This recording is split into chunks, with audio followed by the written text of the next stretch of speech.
May kwento ako. Lalaki ako.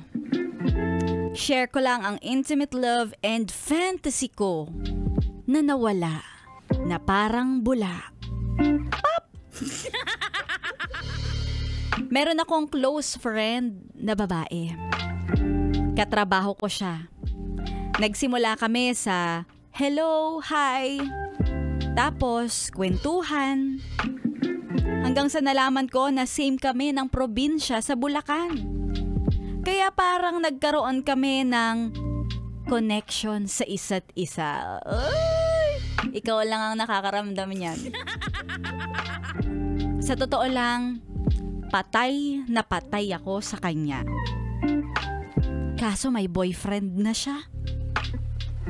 Anong laban ko sa 5 years na relasyon? Naging super close na kami nitong babaeng nagugustuhan ko. Na minsan, nakikwento niya sa akin yung mga hindi niya nakikwento sa iba. Ano yun? Yun na yung problema nila ng jowa nila. Jowa niya pala. Gulo mo magkwenta. Na parang unti-unting tumatabang yung relationship nila. Parang di na siya mahal ng boyfriend niya. Kaya naman, ang pinapayo ko sa kanya, kung ganun, hulihin mo!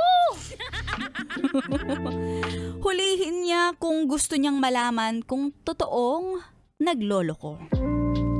Kaya ginawa nga niya kung anong sinabi ko. Pero, iba ang nahuli nitong babaeng gusto ko. Ano nahuli? Nahuli niya na may surprise pala yung boyfriend niya sa kanya. Ano ba yan? Imbis na paghiwalayin, parang lalo ko pa yatang pinagdikit. Tapos, sa tuwing magkakaproblema sila ng boyfriend niya, itong babaeng gusto ko at patay na patay ako. Ako ang nilalapitan sa mga problema niya sa jowa niya. Masakit para sa akin. Di ko na napigilan dahil ang sakit-sakit sa kalooban. Nilalapitan niya ako kapag may problema siya. Niyayakap ko siya. Pinapatahan ko siya. Ano pa? Pinapaano mo pa siya? Umaasa ako na may pag-asa kaming dalawa. Tapos, ang ending magkakabalikan din naman sila. Buti alam mo. Napagod din ako sa ganun. Kaya, umamin ako. Sinabi ko na matagal na gusto ko siya. Kaya, maiintindihan ko kung lalayo man siya sa akin. Tapos nung nasabi ko na, tama nga ako.